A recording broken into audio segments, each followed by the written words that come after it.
Sí, y estaba en la universidad, pero yo había acabado la carrera. Yo terminé en 2002. Estaba haciendo la tesis en ese momento.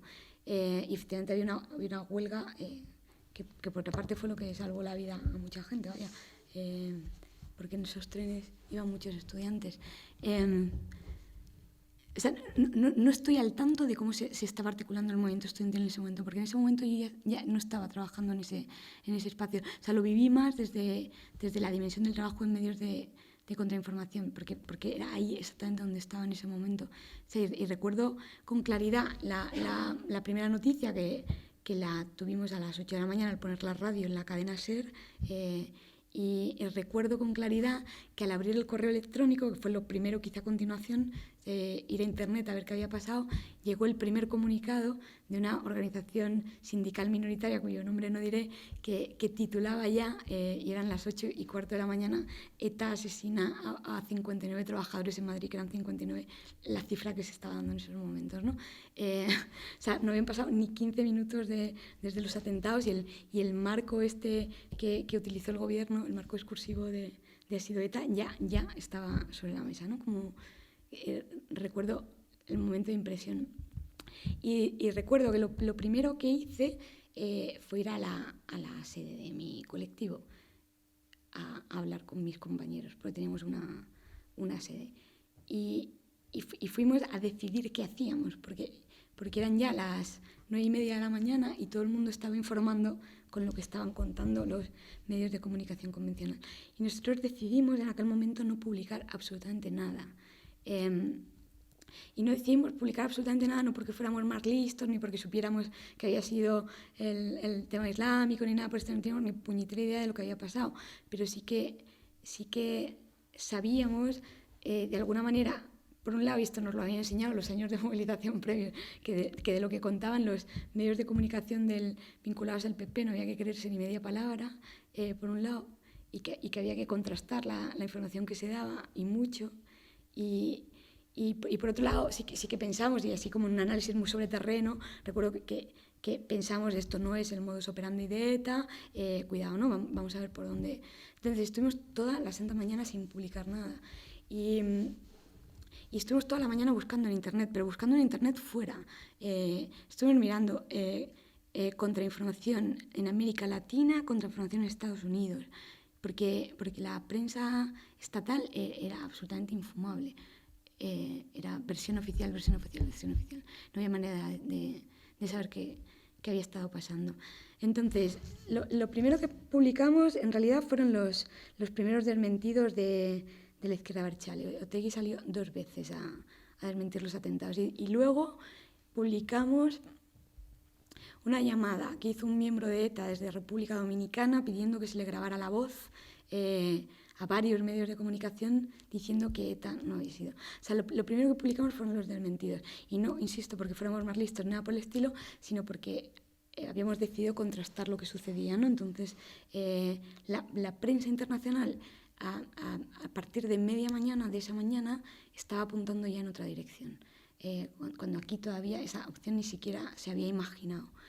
Y eso nos hizo pensar que a lo mejor las cosas no iban a ser como tales. Por la tarde, ese mismo día, fuimos a una reunión que se convocó en el local de la Dinamo, que es una de las reuniones más tensas de mi vida política activista, así, sin duda una de las más difíciles en las que he estado.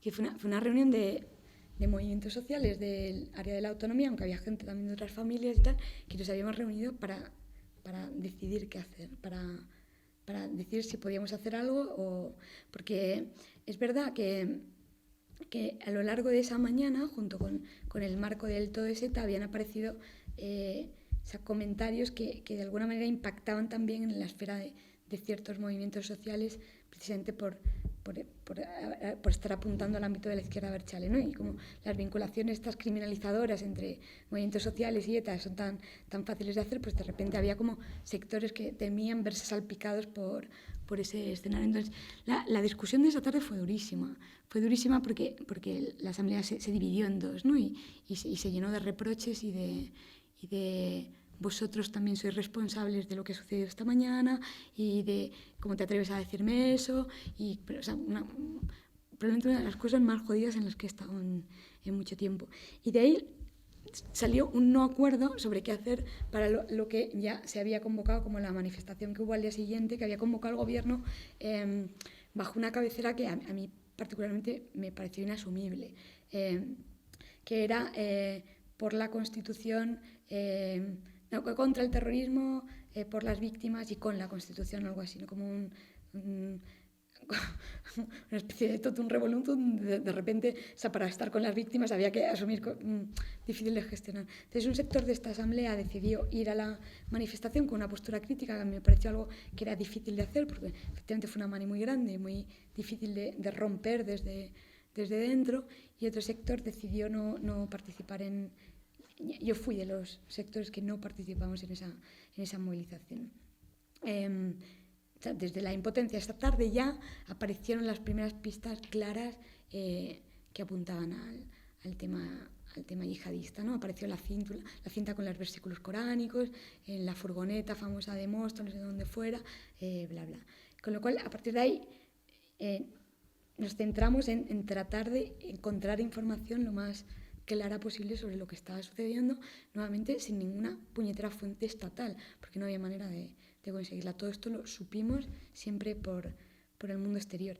En esos días las entradas a nuestro medio se multiplicaron por 7, como las de todos los medios contrainformativos que apostaron por la línea de mantener la calma e intentar saber qué estaba pasando, ¿no? O sea, ante un cierre mediático convencional así claro, la gente se fue a internet a buscar, ¿no? A buscar información crítica.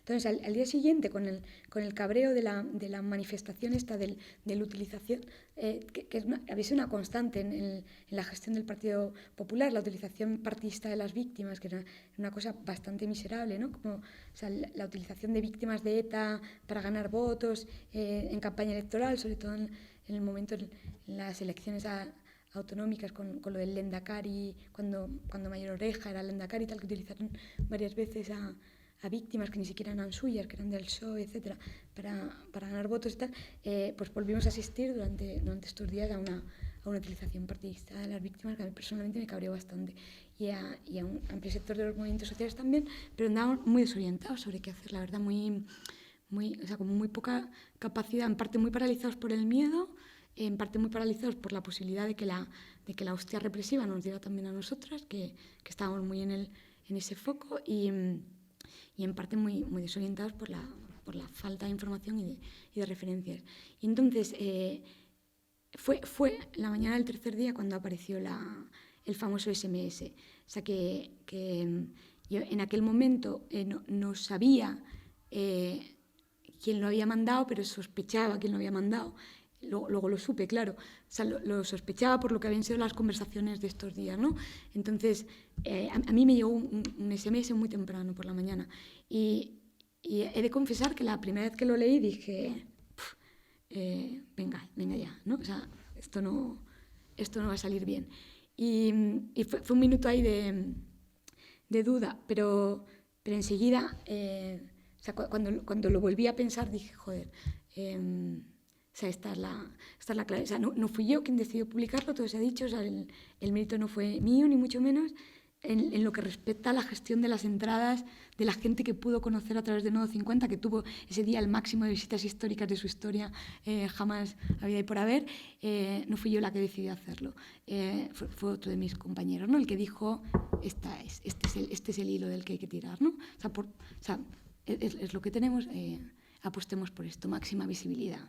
Y eso fue exactamente lo que hicimos todo el tercer día, tratar de difundir por todos los medios la convocatoria. Y fuimos a la manifestación muy temprano pensando que no iba a haber ni Dios, con toda la incredulidad del mundo, a pesar de que ya nos había llegado el SMS 512 veces por las redes más marcianas y absurdas o sea, el mensaje circuló con una amplitud absolutamente desbordada, ¿no? O sea, pero pese a todo, fuimos escépticos a la manifestación. Y cuando llegamos, había 100 personas y yo las conocía todas. absolutamente a todas. A la única a la que no conocía personalmente fue a Maciel, que estaba allí, borracha como una cuba, y que cuando el mando de los antidisturbios la empujó, porque fue la primera a la que empujó, cayó sobre mí, que pensé, voy a morir absurdamente aplastada por Maciel borracha. Es una muerte patética en la puerta de la calle Génova. Muy, muy tremendo, pero no había ni Dios ahí. Y en cuestión de horas estaba todo el mundo ahí, ¿no? Y la estación estaba desbordada y tal. Esa fue la crónica de los 3 días. Estuvimos toda la noche dando vueltas por Madrid hasta que llegó la jornada electoral, ¿no? del día siguiente. O sea, antes lo he comentado también así fuera de micro. O sea, yo creo que que en el 13M la gestión informativa de la crisis fue absolutamente determinante para lo que luego sucedió, para que perdieran el gobierno, pero creo que eso hubiese sido imposible sin la acumulación de fuerzas que habían supuesto los 4 años previos y los años anteriores, ¿no? Los 4 años previos nos explican sin el ciclo antiglobalización en cierta medida, que es de donde salen las redes que dinamizan las movilizaciones que luego serán masivas, y de ahí sale gran parte del núcleo que luego dinamiza esta historia. O sea, es tan así como que incluso durante los momentos de ya claro desarrollo de la contrainformación como tal, y te estoy hablando ya de años 2002, 2003, 2004, que ya está muy consolidado el ciclo contrainformativo, hay momentos en los que nos enteramos antes, a través de contrainformativos, de cosas que a través de la televisión, ¿no? O sea, el caso 11-13M del 2004 es quizá el más paradigmático, ¿no? O sea, momentos de cierres mediáticos convencionales, o sea, Internet y el Internet activista también está consolidado como vía de acceso a lo que está sucediendo. Pero vamos, sí es así. O sea, en realidad el cambio ha sido muy abrumador. O sea, hasta un poco de vértigo pensarlo, ¿no? De cuando empecé ahora, o sea, cómo se ha consolidado la herramienta para la conformación de los espacios políticos.